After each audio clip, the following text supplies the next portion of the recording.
bendiga, mis amados hermanos. Les saluda el doctor Adrián Ángel de la Universidad Teológica Dayspring. Estamos cubriendo el curso de exégesis de primera y segunda de Corintios. Estamos en la primera de Corintios haciendo el exégesis de la primera parte. Estaremos haciendo un resumen de las diferentes problemáticas que se viven aquí en el libro de Corintios. Soy el doctor Adrián Nájera. Pueden comunicarse con nosotros a través del número que ven ustedes en pantalla, 469-628-9291, o también a través del sitio web que ustedes ven ahí en pantalla, www.dtuniversity.org.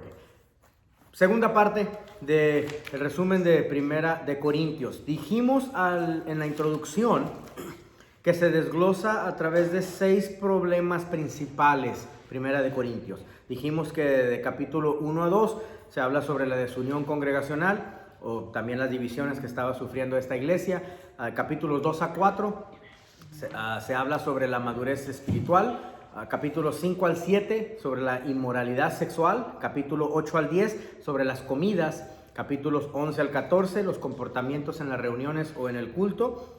Capítulo 15 ya se resume en la resurrección, conocida también como la victoria sobre la muerte. Y en el capítulo 16 se habla sobre el saludo final. Quisiera que pusiéramos una notita de lo siguiente, por favor. Vamos a estar hablando en la primera sección de capítulo 1 y 2. En el capítulo 1, versículos 1 al 3, Pablo inicia la primera sección, el primer capítulo, con la bendición apostólica. Era costumbre de Pablo iniciar con la bendición apostólica y era costumbre de Pablo finalizar su carta con la bendición apostólica. Bendición apostólica se define con la palabra paternidad. Muy importante. ¿Se recuerdan en el libro, en las epístolas pastorales, las cartas pastorales, cuando Pablo lleva a Timoteo a que Timoteo se circuncide?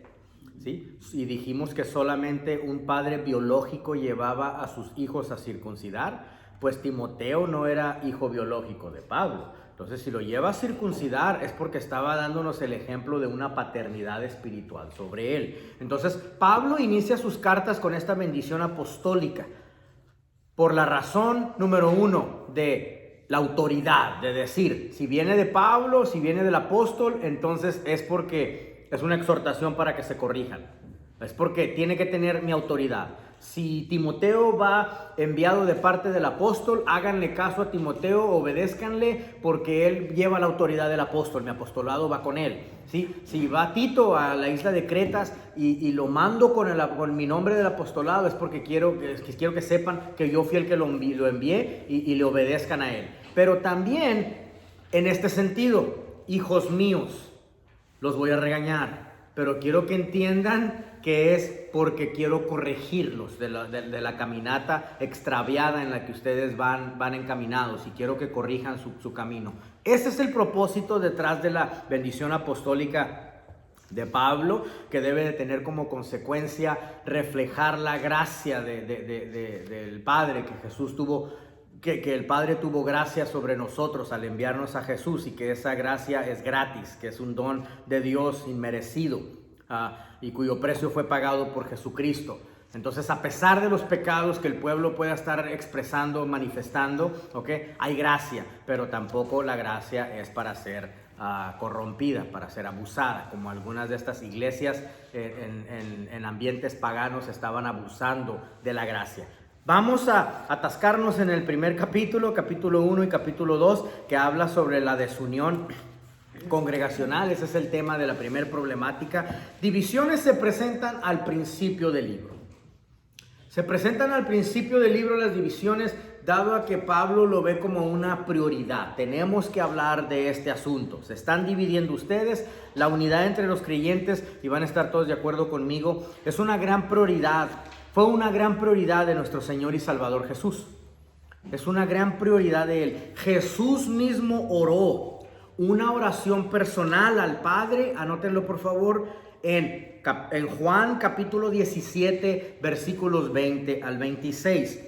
Cuando Pablo está platicando con las cartas de Corintio, aquí en el capítulo 1, y les está hablando de la unidad, Pablo está haciendo eco de esa oración de Jesucristo que hace con el Padre cuando le está diciendo tú y yo somos uno. ¿Cómo puede ser posible que estos no se pueden ver como uno en Cristo? Muy bien, Pablo está haciendo eco de Juan capítulo 17, versículo 20 al 26. Se los leo. Mas no ruego solamente por estos, sino también por los que han de creer en mí por la palabra de ellos. Ahora, no es Pablo hablando, sino es Jesús que está haciendo la oración al Padre.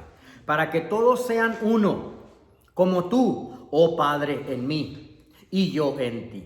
Quiero que noten lo siguiente. Quiero que noten la cantidad de veces que él habla del concepto de unión. ¿Okay? Que también ellos sean uno en nosotros, para que el mundo crea que tú me enviaste. La gloria que me diste, yo les he dado, para que sean uno, y así como nosotros somos uno. Ahora, al decir la gloria que me diste, yo les he dado, ya va encaminado hacia el tema de la resurrección, porque está hablando de la glorificación del creyente. ¿Sí? La gloria que me diste, yo les he dado. Yo en ellos y tú en mí, para que sean perfectos en unidad. Una vez más, el concepto de que quiere que estén unidos. Para que el mundo conozca que tú me enviaste y que tú los has amado a ellos como también me has amado a mí. Padre, aquellos que me has dado, quiero que donde yo estoy, también ellos estén conmigo. ¿De qué está hablando Jesús? De la unión. De la resurrección. De la resurrección, porque dices, donde sea que yo esté, quiero que ellos estén conmigo. Para que vean mi gloria que me has dado. Es la resurrección. Jesús ya se fue. Y la única manera de poder verlo es regresar ir a donde Él está. Porque me has amado desde antes de la fundación del mundo. Libro de los Hebreos. Solo como referencia, la creación de Jesucristo, la preexistencia de Jesucristo, el existencialismo de Dios, todo eso está explicado en el libro de los Hebreos. Es un libro muy complejo de leer y ahorita más adelante vamos a hablar un poquito sobre posiblemente quién fue su autor. Padre justo, el mundo no te ha conocido, pero yo te he conocido. Y estos me han conocido que tú me enviaste. Y les he dado a conocer tu nombre, y lo daré a conocer aún, para que el amor con que me has amado esté en ellos y yo en ellos. Entonces estamos notando aquí que para Jesús la unidad era de óptima prioridad. ¿Sí? No significa que tenemos que estar de acuerdo en todo, pero sí hay una manera íntegra de estar en desacuerdo. Estar en desacuerdo es muy diferente a estar en división. Estar en desacuerdo es muy diferente de estar en disensión. Y Corintios tenía un ambiente de disensiones, tenía un ambiente de contenciones, que Pablo les dice, empezaron con algo muy simple y se escalaron a desacuerdos espantosos. Es como el matrimonio, ¿verdad? En el matrimonio, ¿verdad? Que todo argumento empieza con el little Mickey Mouse thing, una cosita así bien pequeñita, ¿verdad? Que empiezas discutiendo sobre los trastes que no se lavaron y luego termina la discusión ya hablando allá del suegro y de la hermana y que tus greñudas y tus chiquillos y ya sale todo tipo de ofensas, ¿verdad? Pero empezó con algo bien pequeñito. Pablo les está diciendo aquí, ¿are you serious? ¿En serio se están dividiendo por algo tan insignificante? Entonces se escala a la disensión y a las contenciones por algo que puede ser un desacuerdo íntegro. Podemos estar en desacuerdo, ¿verdad? Podemos estar en desacuerdo en múltiples cosas, aún en cuestiones doctrinales, pero no significa que nos vamos a pelear, ¿verdad? Uno de nuestros mejores escatólogos que tenemos en la universidad, no tenemos la misma doctrina. Y él es unitario, yo soy trinitario. Yo creo en Padre, Hijo, Espíritu Santo, él es unitario, solo Jesús, ¿verdad? Pero cuando enseña la clase y va a impartir su clase, él no enseña trinitarismo o unitarismo. Él enseña escatología, él se enfoca específicamente en lo que se le llamó para dar la clase y nadie sabe que él es unitario. Porque no tenemos por qué estar en desacuerdo, cada quien tiene su objetivo de lo que vas a impartir, ¿ok? Pero ya tus puntos muy personales ya son muy personales. Entonces Pablo les está haciendo ver, podemos estar en desacuerdo, pero ustedes están yendo hasta el grado de contenciones, divisiones, ya armaron hasta sus grupitos. ¿Verdad? Pablo corrige esta situación, anótalo por favor, 1 Corintios 1:10. Os ruego pues, hermanos, por el nombre de nuestro Señor Jesucristo, Ya que mencioné eso, por favor, anótalo por favor. En los primeros 10 versículos de Primera de Corintios existe la mención de Jesús 6 veces. ¿Cuál fue la cita anterior, hermano? Juan capítulo 17, versículos 20 al 26. ¿Y luego la otra? Primera de Corintios 1:10. En Primera de Corintios 1:10, solo en los primeros 10 versículos de Primera de Corintios capítulo 1, ¿ok? Pablo menciona esta autoridad 6 veces. ¿Qué te está diciendo? Que está diciéndoles quién es la autoridad máxima. Les está recalcando quién es la autoridad. Os ruego pues, hermanos, por el nombre de nuestro Señor Jesucristo, que habléis todos una misma cosa. ¿Sí? Y que no haya entre vosotros divisiones, ya se los tira bien directo.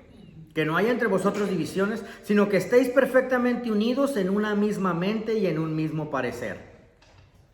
¿Sí? Una misma mente. Tenemos la mente de Cristo, tus pensamientos son nuestros pensamientos son los de Cristo, y por eso les recalca de quién es la autoridad, en una sola mente. Porque he sido informado acerca de vosotros, hermanos míos, por los de Chloe, que hay entre vosotros contiendas. Ahora, tu libro dice que por razones diplomáticas él no esconde el recurso, la fuente de la información. Eso es lo apropiado. Algunos pastores, quizás ha venido algún miembro a tu iglesia y te dice: pastor, quiero decirle algo de estos hermanitos, o quiero contarle algo de esta hermana o lo que están haciendo. Pero pastor, quiero que por favor mi nombre no se diga. Yo quiero mantenerme autónomo en todo momento. ¿Ok? No, por favor, no le diga a nadie quién le dijo esta información. ¿Ok? Pero quiero decirle lo que está sucediendo porque yo sé que usted necesita resolver esto. ¿Ok? ¿Quién armó el chisme? El pastor. ¿Quién armó el chisme? La persona se lavó las manos, la persona logró envenenarlo, la persona logró triangularlo contra esa otra persona y él se queda limpio completamente. Eso es antibíblico. Pablo dice: Chloe me dijo que este está haciendo este y este está haciendo este. ¿Sí? Eso es lo apropiado. Una transparencia total. Si vamos a tener solución de los problemas, entonces vamos a tener, disculpen, ahora sí voy a hablar así bien norteñote, los pantalones para defender quién dijo quién. ¿Sí? Pablo no esconde el recurso, la fuente de donde le viene la información, porque entonces Pablo estaría armando un chisme, ¿verdad? Y se me ha dicho acerca de ustedes, de vosotros, hermanos míos, por los de Chloe, que hay entre vosotros contiendas. Quiero decir que cada uno de vosotros dice: yo soy de Pablo, o yo soy de Apolos, o yo soy de Cefas, que es Pedro, o yo de Cristo. Y luego los enfrenta de una manera muy directa. ¿Acaso está dividido Cristo? ¿Fue crucificado Pablo por vosotros? Algunos ya armaron hasta yo ni sabía que tenía mi pandilla en Corinto, y algunos dicen: yo le voy a Pablo. ¿Ok? ¿Y fuisteis bautizados en el nombre de Pablo? Obvio que no. Anótalo por favor. A esto se le conoce como las 4 escuelas de Corinto. Las 4 escuelas de Corinto. Había 4 líderes. Unos le iban a Pablo. ¿Ok?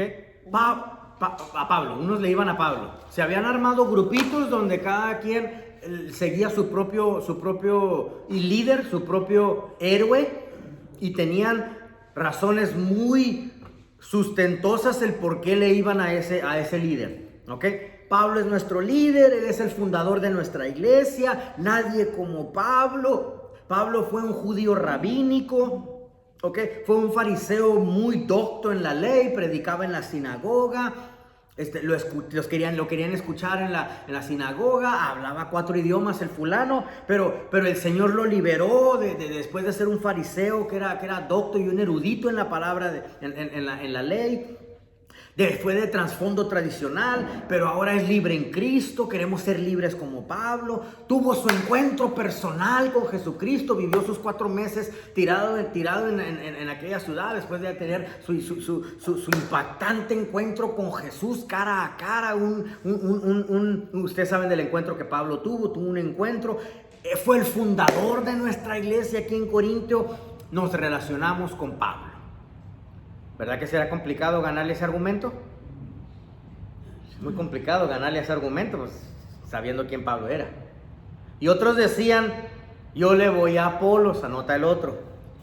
Apolos es el segundo pastor de la iglesia en Corinto. Su origen, Alejandría, Egipto. Así que estaba prietito el fulano. Egipto. Conoce a Jesús en Éfeso. Perdón, de segunda Alejandría, ¿cómo es? Alejandría, Egipto. Sí. ¿Qué anotó usted, hermana? ¿Estaba prietito? Ok, conoce a Jesús en Éfeso. Es donde conoce a Jesús. Pero conoce nada más a Jesús en cuanto a su salvación. No necesitaba mucha endoctrinación. No necesitaba mucha explicación. Fue enviado a Corinto por Pablo. ¿Ok? Pero era, escúchenme, mucho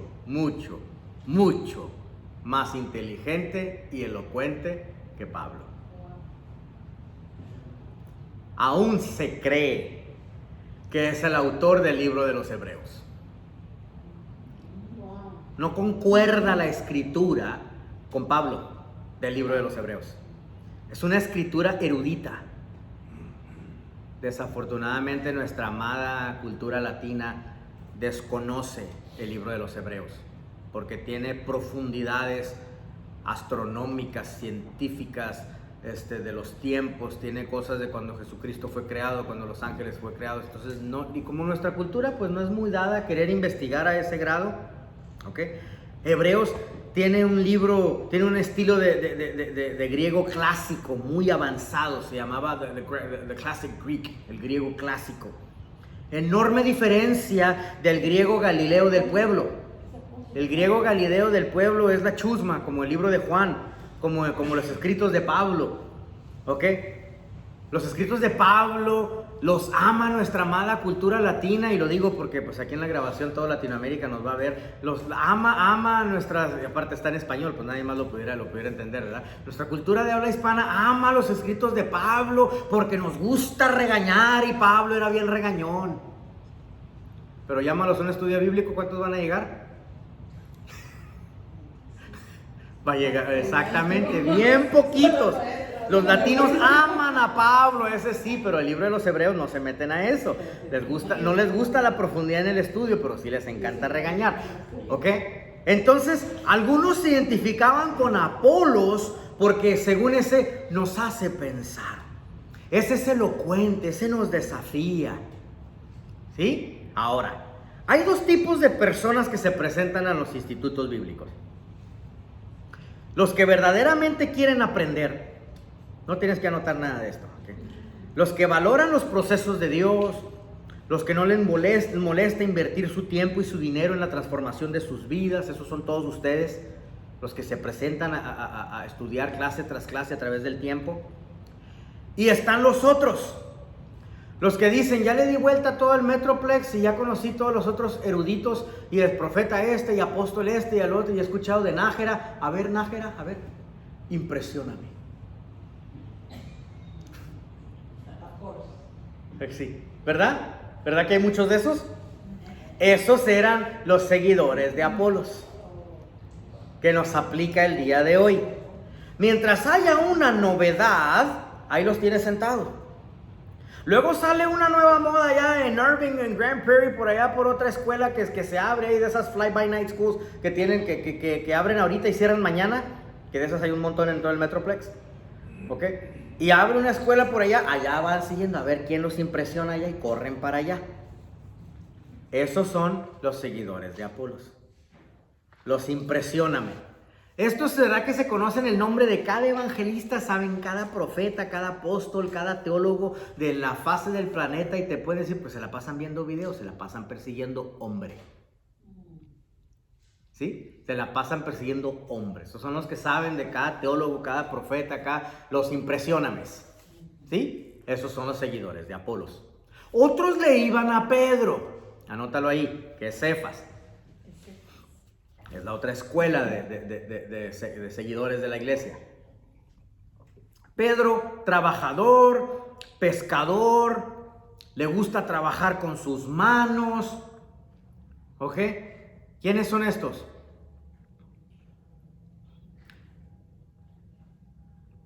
¿Quién era?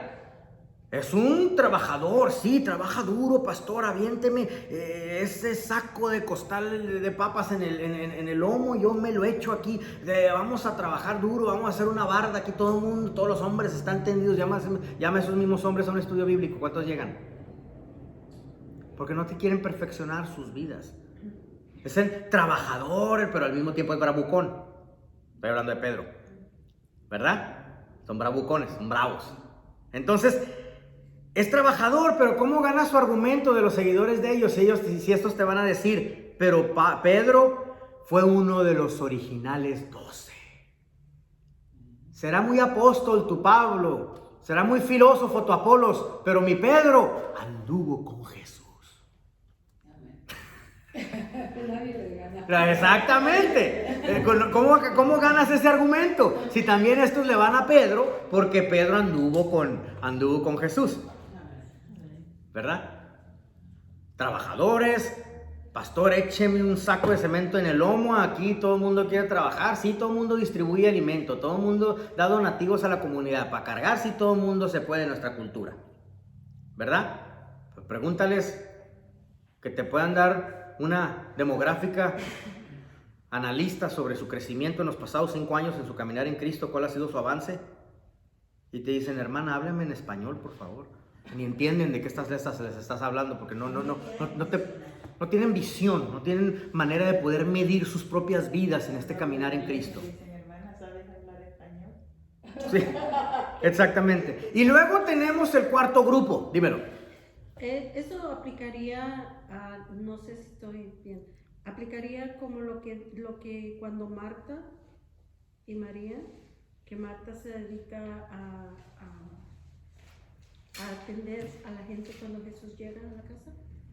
Sí, exactamente, sí, se dedicaba a esas cuestiones más de labor, y es bueno ser un siervo para otras personas.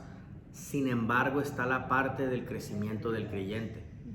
Es una parte muy íntegra de lo que Dios desea de nosotros, porque si nuestra caminata en esta tierra es demostrarle que siempre, a Dios, que siempre estamos en un perseguir continuo del blanco perfecto, entonces Jesús tuvo un crecimiento hasta poder llegar a su muerte y resurrección. En todo momento Él fue creciendo, ¿sí? Pero si nos atoramos en que, pastor, es que no, aquí a mí póngame nada más aquí a echar gordas y tirar pupusas, para eso yo sirvo en el reino de Dios. No, ya te me estancaste. Es como la gente cuando vamos a la iglesia y nada más quieren servir en limpiar, en vender. Sí, exactamente, pero platicas con ellos y no ves nada de profundidad en sus vidas. No ves nada de profundidad en sus temas. No digo que debes de aprender palabras y sinónimos para impresionar a nadie, no se trata de impresionar a nadie, sino se trata de que se note tu crecimiento en tu caminata. Luego tenemos el cuarto grupo. El grupo, mano, Cabrera iba, ok. El cuarto grupo es el más creído de todos, ¿ok? También conocido como los pedantes de todos. Nosotros no nos identificamos con ningún líder terrenal. Solo seguimos a Cristo. ¿Sí? Somos los no denominacional. Es que nosotros solo seguimos a Jesús. Pero notamos en ese comportamiento que ellos realmente están expresando que no les gusta rendirle cuentas a nadie. ¿Sí? No te gusta someterte bajo autoridad porque no entiendes los beneficios de lo que es someterte a otra autoridad. No ves los beneficios de lo que es recibir el poderío de cuyo poderío estás dispuesto a someterte, que es el concepto del gobierno teocrático. El gobierno de Dios así funciona. No verlo como una humillación. Estos ven autoridad como una humillación en vez de una oportunidad para crecer. Es como te disfrazas detrás del nombre de Cristo, ¿sí? para no hacerle caso a ningún otro líder y toda su vida se la pasan atorados que solamente siguen a Jesucristo. Entonces estos comportamientos de hoy en día están latentes en nuestra iglesia. Cada quien escoge su predicador favorito, se aferran a las opiniones o determinaciones de algún predicador favorito, y Pablo los afronta preguntándoles: ¿acaso murió por ti esa persona? ¿Fuiste bautizado en el nombre de ese evangelista? Esas preguntas les hacía a los corintios para poder afrontarlos de que ¿qué si todos, okay, y esto sí está en tu libro, qué si mejor todos los grandes nombres, qué si mejor todos, incluyéndome a mí, ya que ustedes me hicieron aquí mi pandilla en Corinto, algunos siguen a Pablo, yo ni sabía que tenía pandilla, qué si todos mejor nos reducimos a ser siervos? Y esa palabra de siervo, aquí es donde la recalca, en el libro de los Corintios. Que sí, mejor todos nos bajamos a ser siervos. ¿Sí? Ahora, anota lo siguiente si tú quieres, por favor. Desafortunadamente, esto no está en tu libro, pero quisiera que tuviéramos nota de ello. El cristianismo está dividido en dos grandes escuelas teológicas. ¿Y ustedes han escuchado de eso? Estamos divididos a través del concepto de Juan Calvino o de Jacobo Arminio. Y la iglesia se pelea por estos dos teólogos. Nuestro cristianismo está dividido por estas dos ideas de estos dos hombres. Sí, dije la palabra hombres, ¿ok? Que están bien muertos y bien tiesos ya. Juan Calvino, Jacobo Arminio. Arminio, no Armenio. Armenio es un pueblo allá en Europa, por allá. ¿Ok? Es Arminio, Jacobo Arminio. Arminianismo y calvinismo. Calvinismo y arminianismo. ¿Ok? Ponen la foto de Calvino en su oficina, grandote. No quiero meterme en los ideales de cada uno de ellos, en qué significan, porque a final de cuentas te voy a decir, es irrelevante. No fijes tu cristianismo basado en ideas de hombres. Who cares? They're both dead. ¿Qué importa? Los dos están bien tiesos y muertos. Jesús no está muerto. Amén. ¿Verdad? Entonces eso nos hace ver que estos hombres, ¿cómo voy a seguir el ideal de un hombre que está tieso y muerto y duro? ¿Y cómo voy a fijar mi cristianismo basado en algo que dentro de la religión cristiana nos ha dividido? Si me han hecho la pregunta para abrir una escuela en algún lugar, si me han hecho la pregunta, por la universidad, ¿es calvinista o es arminianista? Me han hecho la pregunta y tengo manera de evadirlo. Lo evado por aquí y por allá y lo evado tratando de evadirle la pregunta. Cuando realmente si nos metiéramos en el argumento, ok, lo dejo patinando. Tengo 3 enciclopedias solo en este dilema y las he leído de página a página. Entonces conozco muy bien lo que es calvinismo, conozco muy bien lo que es el arminismo, conozco sus orígenes, pero no voy a argumentar sobre algo de un ideal que un hombre creó. Porque Cristo sigue vivo, estos están tiesos y el pastor quiere fijar toda su iglesia basado en lo que ha dividido al cristianismo. Así estaban la iglesia de Corinto. Y Pablo tuviera necesidad de corregirlos en 1 Corintios 1, 26 al 29. Pues mirad, hermanos, vuestra vocación, que no sois muchos sabios según la carne, ni muchos poderosos, ni muchos nobles, sino que lo necio del mundo escogió Dios para avergonzar a los sabios, y lo débil del mundo escogió Dios para avergonzar a lo fuerte. Y lo vil del mundo y lo menospreciado escogió Dios, y lo que no es para deshacer lo que es. Y el versículo 29 está poderosísimo, a fin de que nadie se jacte en su presencia. Así que Pablo está escribiéndole a los corintios diciéndoles, miren, Dios escoge gente ordinaria para llevar un mensaje extraordinario. ¿Verdad? Así que mira, tu líder no tiene que ser especial, como tú lo estás elevando y poniendo en un pedestal. Más bien debes de estar preguntando, mi líder, ¿es obediente? ¿Sí? Ahora, quiero que entendamos lo siguiente, ¿ok? no se estaban dividiendo los líderes. El problema no era Cefas, Pedro, o Apolos, o Pablo. El problema era el pueblo. El pueblo que los estaba idolatrando, el pueblo que los estaba poniendo en ese lugar. Pero sí me he hecho yo la pregunta varias veces, si eran doctos en la doctrina, ¿por qué no corregían la situación si ellos sí estaban en la ciudad? ¿Verdad? No tengo respuesta a eso, pues no les puedo preguntar. Quisiera preguntar, no puedo preguntar. Bueno, prefiero no preguntar porque significa que me tengo que morir para preguntarles. Pero bueno. Bueno. Entonces Pablo les está diciendo, Dios te va a dar gracia a cada quien y los dones para las plataformas donde Él te necesita. Si este tiene cierto atributo, es porque Dios lo utiliza en ese atributo. Si este tiene cierto atributo, es porque Dios necesita que funcione en esa plataforma, ¿verdad? Se mete aquí esta sección, y como te dije, tengo que resumírtela porque es demasiada información para poder hacer el exégesis, pero lo que Pablo realmente les está diciendo es, miren, Jesús no dijo, tengo que ir a Atenas a buscar el filósofo más inteligente. Jesús no dijo, tengo que ir a Roma a buscar el general más poderoso. Jesús dijo, este pescador, ese me sirve. ¿Qué es más? No es ni muy prudente porque es bien bravucón, ¿verdad? Era bien bravucón. Pedro, ese me sirve. Este Judas, este Juan, el colector de impuestos, lo que la sociedad repugna, eso lo puedo utilizar yo.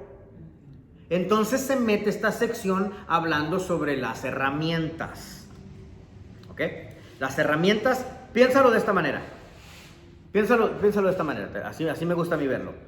Un doctor cirujano en un hospital muy prestigioso, trabajando con las herramientas más avanzadas. Te van a operar y el doctor te dice, tengo el quirófano listo, tengo el instrumentista, tengo el de la anestesia, ¿ok? Ya desinfectaron el lugar, tengo mi asistente, ya está preparado el quirófano para entrar en tu cirugía. Tú te sientes tranquilo, ¿verdad? Dices, bueno, es un hospital prestigioso, esto tengo como expectativa y debe de estar todo, voy a estar bien, ¿verdad? Tranquilo. Bueno, si le das una navaja de esas de Rambo, una Swiss Army Knife, una navaja así, a ese mismo cirujano, y lo mandas a la jungla de África a hacer la misma cirugía, si la hace, ese sí es talento. El punto que está Pablo queriendo hacer aquí es, tiene todo que ver, ¿sí?, en la herramienta que utilizó. Puedes estar confinado a menos herramientas y todavía poder hacer el trabajo. Esa es precisamente la posición en que Dios se encuentra con nosotros. ¿Sí? Esa es precisamente la posición que Dios con nosotros. Porque alguien hace su plan y nosotros decimos, ¡wow! ¡Qué asombroso hombre! Y Pablo les estaba exhortando, diciéndoles, esto ustedes están haciendo. Cuando realmente deben de estar diciendo, ¡wow! Mira, Dios utilizó hasta a ella. ¿Verdad? Una de las grandes desventajas que Dios tiene es que solamente nos tiene a nosotros para hacer el trabajo. Una de las grandes desventajas que Dios tiene es que somos la opción que Dios tiene. Es como que Dios dice, híjole, pues está bien, ya vamos a darle, pues ya lo único que tengo con lo que trabajar, para trabajar es Noemí, Irma, Adrián, Marilú. Bueno, vamos a darle pues, ¿verdad? Ya que no tengo personas, pero ahí es donde Dios puede expresarse y manifestarse para que el hombre diga, wow, es un Dios asombroso.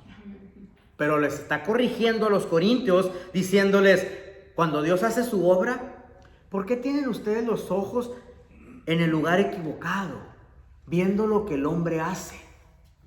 ¿Sí? El que tiene los ojos en Dios puede ver lo que Dios hizo, lo asombroso que Dios hizo. ¿Sí? A fin, versículo 29, a fin de que nadie se jacte en su presencia. Amén. ¿Sí? Problema número 2. Madurez espiritual. O también también inmadurez espiritual. Capítulos 2 al 4. Inmadurez espiritual. Del capítulo 2 al capítulo 4, Pablo empieza a hablar sobre el cristiano que debe crecer hacia la madurez. Un niño nace normal. Yo nací normal. Hace 40 y quién sabe qué tantos años, ya ni me acuerdo. Ok. No me quedé así, pero bueno, nací normal. Y si un niño nace normal, y después de 15 años el niño viene a ti y te empieza a decir, mamá, papá, tú, you need to get him checked. Tienen que checarlo, ¿verdad? Llevar a un especialista o algo. Pablo está queriendo decir aquí que cuando el cristiano nace, ese nuevo nacimiento requiere la existencia de crecimiento. ¿Sí? Requiere la existencia, el progreso de madurez. Ese es el concepto del nuevo nacimiento. La razón por qué se habla del nuevo nacimiento es porque dice, vas incrementativamente aprendiendo nuevas cosas hasta un blanco perfecto que pone la barra bien alta, Jesucristo. ¿Verdad? Entonces, Pablo empieza a hablar sobre sus tristezas aquí, de lo que él está observando en el pueblo de Cristo, en la iglesia de Corinto. ¿Te das cuenta que una de las cosas más tristes en esta vida es cuando platicas con alguien en la iglesia? Y te das cuenta que tiene el nivel de profundidad de alguien que acaba de nacer hace 2 semanas en el cristianismo. ¿Sí? Ahora, no de que tiene que aprender palabras elocuentes para impresionar a nadie, no. Pero su profundidad. ¿Qué quiere del cristianismo? ¿Qué deseas de esto de haber aceptado a Jesús? ¿Qué deseas sacarle del cristianismo para tu familia? ¿Sí? ¿Cuál es tu proyección, tu crecimiento de cristianismo en la vida cristiana? Y pienso que por eso en India hemos tenido tanto éxito, en algunos lugares de Asia, porque les hemos demostrado cómo hacer logística, cómo hacer demográfica. Y como son tan analíticos todos estos hindús y programadores de computadora y tan acostumbrados a todas las gráficas y charts y todas estas gráficas y tables y todas estas cuestiones de logísticas y demográficas, pues les gusta poder meterse en los números y poder involucrar los crecimientos. Tenemos conocimiento ya de 3% en nuestra congregación. Tenemos crecimiento ya de 5% en nuestra congregación. Tenemos los deseos de crecimiento. Ya podemos madurar hacia nuevos niveles de conocimiento y de enseñanza. Y por eso me tienen solamente los pastores cuando llego al entrenamiento, porque en las 4 o 5 horas que les entreno en las diferentes ciudades, no voy a hablar cositas básicas, no tengo por qué alimentarlos con leche. Yo llego directamente hablando al grano de lo que ellos deben de conocer en cuanto a cómo estructurar el organigrama ministerial de sus congregaciones. ¿Sí? Llego directamente a lo que llego, a enseñarles cosas ya sólidas. ¿Sí? Mi esposa y yo tenemos un paladar así medio exquisito. De vez en cuando nos sentamos enfrente de la tele al ver algún show y me traigo yo mejillones en lata o ostiones o cualquier cosa y le metemos limón y le metemos varias cosas ahí, los vestimos con aceitunas o alcaparras, varias cosas, y luego viene el metiche, aquel Jared viene a querer saber a ver qué es lo que es, y pues como está ahí de metiche y todo, le mete uno en la boca. ¡Blah! Lo escupe rápido porque no, el bebé no está puede procesar esas cositas de bebé. Y luego le sirvo su Fruit Loops con leche, ahí sí está enfrente de la tele con el cereal, porque está bebé, procesa esas cosas de bebé, ¿verdad? ¿Qué sabe él de mejillones con limón y alcaparras y aceitunas? Nada. Okay, con un queso brie alemán ahí, un queso seco, ¿qué sabe él de esas cosas? No le gusta, lo escupe. Entonces Pablo está hablando aquí de la profundidad que un cristiano tiene para digerir cosas de adulto. En esta sección, anótalo por favor, Pablo habla de 3 tipos de hombres. Primera de Corintios capítulo 2, versículos 13 al 14. De 3 tipos. 3 tipos de hombres. En esta sección Pablo habla de 3 tipos de hombres. 1 Corintios capítulo 2, versículos 13 al 14, habla de, anótalo por favor, el hombre natural. Es nuestra naturaleza carnal. ¿Ok? Anota por favor qué es lo que otra definición de la Biblia para este hombre carnal. También se les conoce como los hijos de ira. ¿Ok? Te lo leo.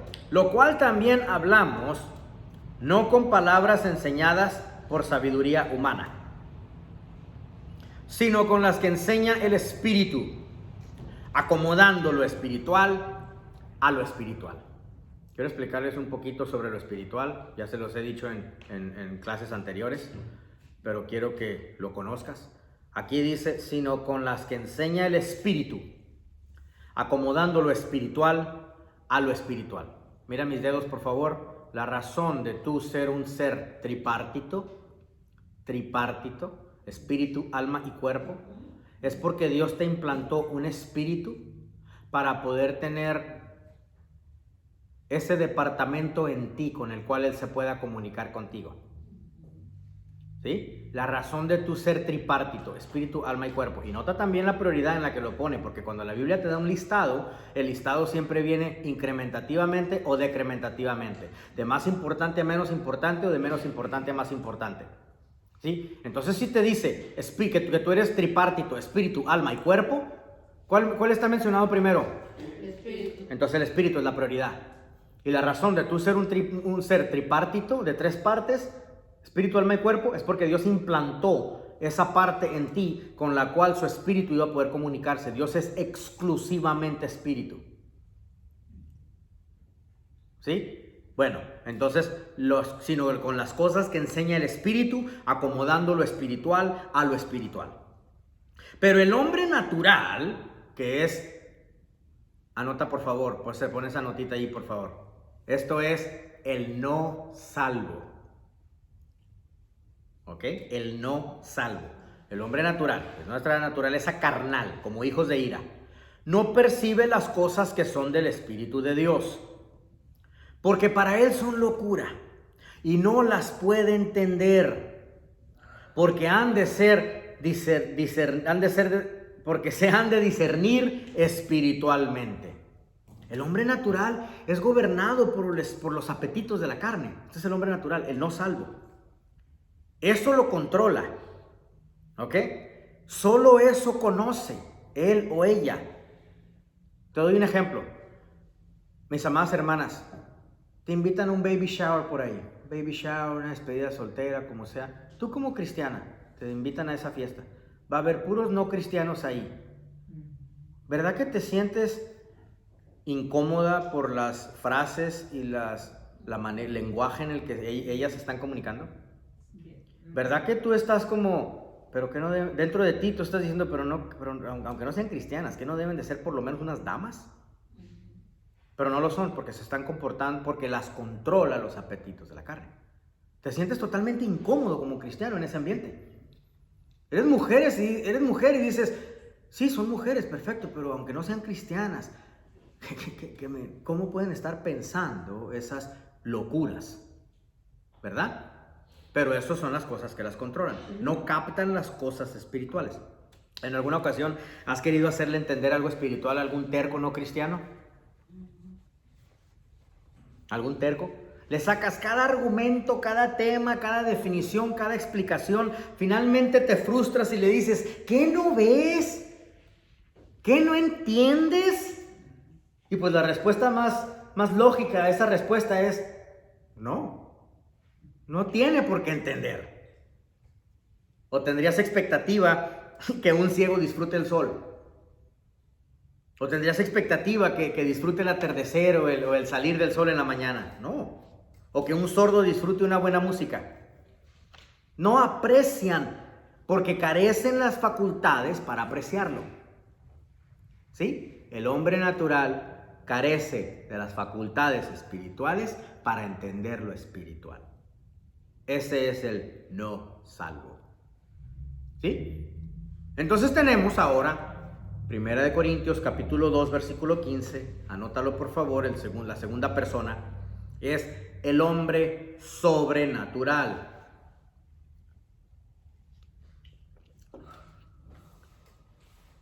Y dice en 1 Corintios 2:15, en cambio, el hombre espiritual juzga. Anota por favor ahí la palabra, un sinónimo para la palabra juzga. ¿Qué es lo que quiere decir? El hombre espiritual discierne, comprende todas las cosas. Pero él no es juzgado de nadie. ¿Qué significa eso? No se le puede reprender tan fácilmente, porque los demás no lo entienden, no entienden las cosas que él hace. Sus acciones son espirituales, y como sus acciones son espirituales, las cosas que él haga van a parecer una pérdida de tiempo para los demás a su alrededor. Aún muchas personas dentro del cuerpo de Cristo. Irma, ¿por qué estudiar tanto? Irma, ¿por qué llegar hasta el doctorado? Hasta tu propia familia te va a tirar estos mismos argumentos, ¿verdad? ¿Para qué estudiar tanto? No entiendes, es una pérdida de tiempo y son cristianos. Sin embargo, este hombre sobrenatural compara su vida, produce más rápido, se multiplica más rápido, se perfecciona más rápido. Pareciera como que el cristiano está, como que este hombre sobrenatural, como que estuviera unos cuantos pasos más adelante que los demás. ¿Verdad? Una característica que se le puede ver al hombre sobrenatural es que el hombre sobrenatural utiliza todos sus recursos para el reino de Dios. Porque entiende muy bien que es Dios el que te trajo este recurso. Y si Dios te trajo este recurso y te dio al mismo tiempo esta oportunidad de ministerio, utilizas estos recursos para este lugar de ministerio. Pero el inmaduro dice, no, esto es billete que yo no tenía antes, se lo embolsa. Y se embolsan los recursos y después se está preguntando por qué Dios no le volvió a confiar. ¿Sí? Tengo en mi medio muchas personas con esta mentalidad, desafortunadamente. Viajo a diferentes lugares y algunos inmaduros, aún tenemos algunas culturas que son el tipo de culturas que nada más les gusta estar recibiendo. Y me han preguntado en ciertas ciudades donde he llegado a dar conferencias o a graduar a alguien, doctor, danos la clave para el éxito ministerial. Ahí te va, no hay problema, yo te la doy, no hay problema, te la comparto. Cuando abras tu carterita, saques tu dinerito, reserves tu propio vuelito y te vayas a esa ciudad y te metas en esa iglesita y dejes tu dinero y escribas tus libritos, imprimas tus libritos, no tienes que ser autor, no, pero cuando pagues tu propio viajecito, pagues tu hotelito y vayas a ministrar en esa iglesita y bendigas a esos hermanitos, Dios te va a bendecir. No, ahí se apaciguan. Porque quieres que yo te pague tu vuelo, me estás preguntando cuándo te voy a becar, cuánto te voy a pagar, dónde vamos a ir, dónde nos vamos a hospedar. ¿Ok? Y les digo abiertamente, una bendición, no me presumas que alguien te pagó la colegiatura. Porque eso a mí me daría hasta vergüenza decir que alguien me becó. Porque bendición en el reino de Dios no es que alguien te pague la colegiatura. Bendición en el reino de Dios es pagar tu colegiatura y tener dinero para pagársela a unos cuantos más todavía. Bendición en el reino de Dios no andar mendigando un plato de comida detrás del gobierno. Bendición en el reino de Dios es crear un evento para que toda la comunidad pueda comer. Esa es bendición. ¿Sí? Entonces no me comprenden porque quieren venir a Texas, ¿ok? Pero ¿cuándo me vas a llevar a Texas? ¿Cuándo me vas a llevar a una graduación ahí en Texas para conocer los oficiales? You don't understand the kingdom of God. No estás entendiendo el reino de Dios. ¿Sí? El reino de Dios produce, se multiplica, se perfecciona, pero el hombre sobrenatural está pasos adelante que los demás inmaduros. Y por eso no puede ser tan juzgado tan fácil. Nájera no se le regaña, no se le exhorta tan fácilmente. ¿Por qué no se le exhorta tan fácilmente a Nájera? Porque está pensando en el reino de Dios. Sí, antes que los placeres carnales. No se le exhorta tan fácilmente, no se le regaña tan fácilmente. Ahora, se acaba el capítulo 2 y empieza capítulo 3 de 1 Corintios hablando, anótalo por favor, ahora la tercera persona, el cristiano carnal.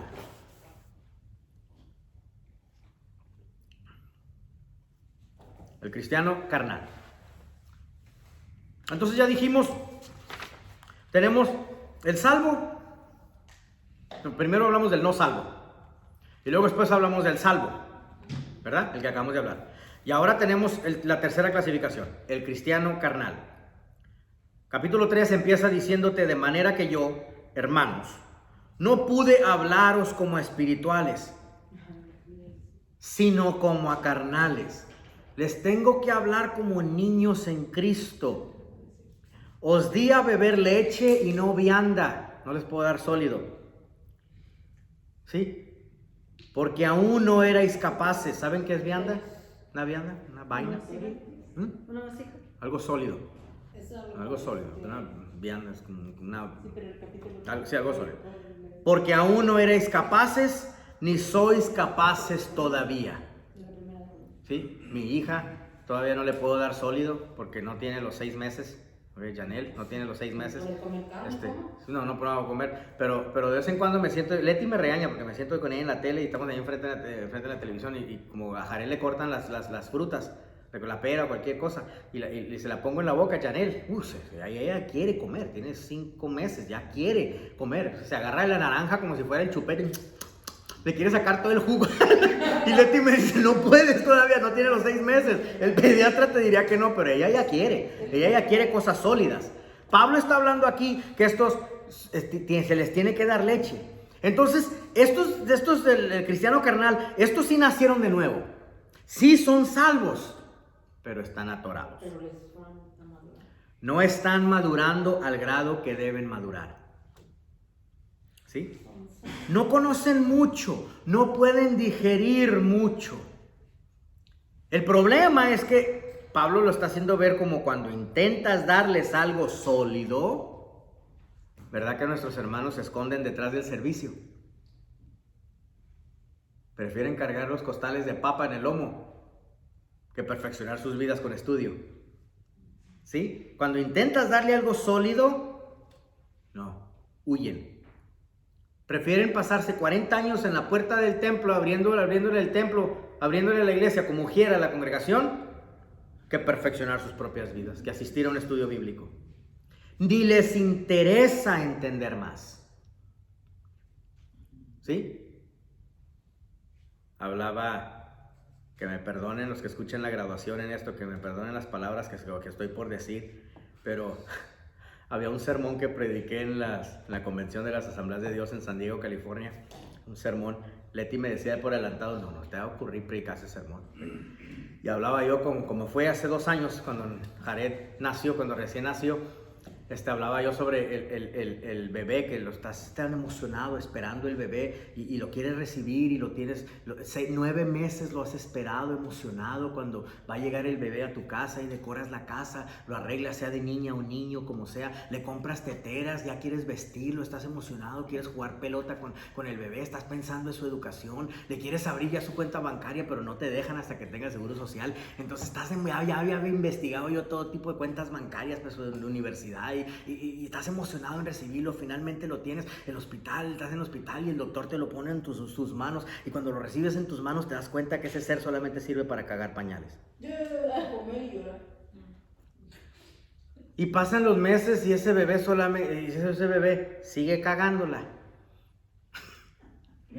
Lo único para lo que sirve ese bebé es para ensuciar pañales. Y le dije yo en la convención de las Asambleas de Dios: ese es el bebé espiritual. Y pasan los meses y lo único que hace sigue regándola. Así que como líder te tienes que acostumbrar a que te ensucien y te embarren con todo. Jaré se embarraba hasta el cuello, O sea, hacía unas embarradas hasta el pescuezo, hasta el cuello. Bañada segura, o sea, vámonos para la tina todos, porque se embarran todo. Ese es el inmaduro, el inmaduro. Así que Pablo dice: puede ser salvo, puede ser no salvo, o puede ser salvo, pero atorado. Me han preguntado: Adrián, ¿qué es lo que más te llena de gozo en la vida cristiana? ¿Qué es lo que más te mueve? Y tengo que decir, 3 de Juan, versículo 4, no tengo yo mayor gozo que este, al oír que mis hijos andan y crecen en la verdad. Eso me llena. Quiero que crezcan. I want them to grow. Quiero que crezcan, que se desarrollen, que abran sus escuelas, que se expandan. Tienes una escuela, enseñas un fin de semana. Hay 4 fines de semana en un mes. Cuando ya llenes tus 4 sábados con 4 escuelas, quiero enseñarte cómo se sigue la estructura de maestros asistentes para que sigas creciendo y multiplicarte. Y que veas tu apostolado, se establece aquí, se establece aquí, se establece aquí, después se establece allá, después al más allá y más allá, más allá. Que sigas creciendo. Amén. Amén. Entonces, por favor, vamos a tomar unas cuantas notitas, no se encuentra en tu libro, pero es importante que los conozcas. 4 tipos de cristianos en el libro de Corintios. Los 4 diferentes tipos cristianos que se encontraban en la iglesia. Y si pudieras hacer un inventario, leyendo el contexto del exégesis que vas a leer durante el transcurso del mes, y pudieras clasificar los diferentes tipos de cristianos, son estos 4 que estoy por dictarles. Número 1. Tienes los cristianos dividores. ¿Cómo? Los vividores. Dividores. Sí, número 1, tienes los dividores. ¿Ok? Esos ya hablamos de ellos en la sección anterior, ¿ok? Pero como aquí como Pablo está haciendo aquí, hablando de los diferentes tipos de personas, en esta sección es donde yo quisiera que pusieras estas notitas, de cuáles son los 4 cristianos que vas a notar a través de todo el libro de Corintios. ¿Sí? No de los que se habla aquí en el capítulo 2 al 4, sino todos los 4 diferentes tipos de cristianos que están en la iglesia de Corinto. ¿Me explico? Ok. Número 1, tienen los cristianos dividores. Esos... ¿Con D o con B? Con B chica. Dividores. Dividores. De vivir. No, De dividir. de dividir. De dividir, no vividores. Dividores. No, dividores. De división, los que dividen. No, vividores, sí, también unos cuantos, sí. No. División, los cristianos de división. Estos te arman grupitos. Sí, estos te van a armar grupitos. Los Hernández se sientan allá, los López se sientan allá, los Ortega se sientan allá. Si te fijas, todo el mundo, cada quien está sentado en su propia pandilla en la congregación. Cada quien está en su propia mafia. ¿Ok? Estos te van a crear grupitos y la responsabilidad del sacerdocio es asegurarse que todas las ovejas puedan compaginar cuando andan en el redil y cuando están fuera del redil, ¿ok? Sin que se crean esos grupitos. Pero estos cristianos de división van a decir, yo sigo a este, yo sigo a este, yo sigo a este. Por eso, el pastor es la autoridad máxima de la congregación, no el profeta. Aunque tengamos profeta dentro de nuestro medio, el profeta se somete al pastor. ¿Por qué? Porque el pastor va a saber decir las cosas con el corazón de pastor, va a saber sanar las ovejas. El profeta llega y les da machete. ¿Sí? Entonces tienes los cristianos que van a querer dividir. Número 2, tienes los cristianos entusiastas. Los cristianos entusiastas, los fantásticos, los emocionalistas, estos les gustan experiencias fantásticas. Todo es lenguas y si no hablas en lenguas no estás recibiendo el bautizo del Espíritu Santo. Pues yo soy bautizado en la enseñanza y soy bautizado en enseñar a líderes y soy muy diestro en hacerlo y no necesariamente tengo que llegar a lugares a hablar en lengua donde si hablo en lenguas en Brunei me echan fuera o me arrestan y me cortan la cabeza. No puedo llegar yo con el emocionalismo, con el que tú quieres vivir, porque yo me muevo en lugares donde tengo que infiltrarme dentro de ciertas culturas y tengo que mantener a low profile, un perfil muy bajo, porque entramos a lugares, el musulmanismo, el budismo, el hinduismo, entramos a lugares donde tengo que, por eso mi compañero de viajes era mi papá, y por eso amaba, para entrenar a alguien como él va a ser complicado, porque yo tendría que decirle a alguien, vamos a mentir a esta migración. Yo le estoy diciendo a alguien que mienta. Y mi papá ya estaba entrenado en todas las áreas, él se podía mover solo en casi cualquier país donde íbamos. ¿Sí? Entonces, pero el entusiasta no puede evangelizar. El entusiasta no puede salir porque todo es lenguas, todo es emocionalismo, todo es que el cachete te tiemble, que la oreja se mueve solo y que este ojo se va para allá y este otro ojo se mueve para allá. El emocionalista Ellos crean algo que se llama grupos elitistas. Sí tiembla, pero de miedo cuando... Grupos elitistas los crean los entusiastas porque todo es emociones y tienen su grupo elitista de los que es que nosotros sí somos espirituales. Y si no entras a su grupo elitista, no, andas en la carne. Esos son los cristianos entusiastas. Y había muchos en Corinto que Pablo los tuvo que apaciguar. Número 3, cristianos carnales. Estos son los atorados que acabamos de hablar aquí, el cristiano carnal. Ya hablamos de ellos, pero existen no solamente en estos capítulos 2 al 4, sino también a través del transcurso de Corintio. Estos son los atorados. Estos desafortunadamente no crecen, no tienen interés en crecer. Les empiezas a hablar algo, cualquier enseñanza y empiezas a platicar con ellos. Ya me perdiste. You lost me. Tú no sabes, yo sé más que tú. Ya me perdí. No necesariamente saben mucho, sino no quieren. No, Ni sí quieren. dicen. Sí, algunos sí. Sí. Sí, se disfrazan detrás del servicio, del no te comprendí, no te entiendo, o se disfrazan ahí. Mejor vamos a hablar de mis caballos. ¿Cuáles caballos? Vamos a hablar de mis chivas. Mejor vamos a hablar de... Sí, yo tengo un amigo que es pastor, pero él no va a ninguna iglesia. Y yo le digo, hey brother, ¿por qué no vas a ir a la iglesia? Le digo yo, porque somos bien amigos. Y dice, ay, me aburro para que el pastor diga lo mismo y lo mismo. Yo sé más que ellos. Así dice él. Y no, vale. Definitivamente estudia que es carnal, expresa que es carnal, definitivamente, no quiere la iglesia. Sí, el cristiano necesita mantenimiento. Dios no va a abandonar la iglesia, y si no abandona la iglesia, le tiene que dar su mantenimiento constante. La única manera de darle su mantenimiento constante es el cristiano está constantemente alimentándose. Sí, entonces está demostrando que está carnal. No crecen, están atorados. Número 4. Los otros cristianos que se encuentran a través del libro de Corintios es los cristianos castigadores. ¿Sí? Estos aún, aquí en Corintios, aún rechazaban el matrimonio. Sí. Querían a todo el mundo que viviera bajo el celibato. Sí. Querían que todo el mundo viviera aquí en obstinación. Ellos aún criticaban no eran como los entusiastas, que todo era lengua, no, estos eran castigadores. Si estos te zambuten en el infierno, agarran de los pelos y te zambuten en el infierno y hasta que digas aleluya te dejan salir. Sí, estos son los castigadores.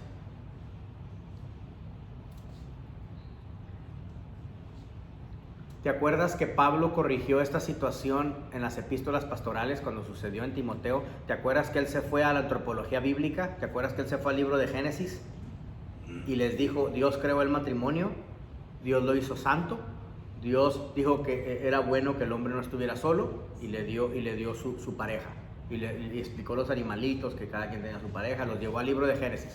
Entonces, había cristianos castigadores en la iglesia de Corinto y Pablo ve la necesidad de resolver esta situación. Amén. Estamos hermanos, soy el doctor Adrián Ángel de la Universidad Teológica Dayspring. Hemos cubierto aquí nuestra segunda parte. Hablamos sobre los primeros 2 problemas que se encontraban en la iglesia de Corinto. Pueden comunicarse con nosotros a través del número que ven en pantalla, 469-628-9291, o también el sitio web que ustedes ven en pantalla, www.dtuniversity.org. Regresamos en unos segunditos para poder cubrir la tercera parte de este exégesis a Primera de Corintios. Dios les bendiga, regresamos en unos minutitos. Amén.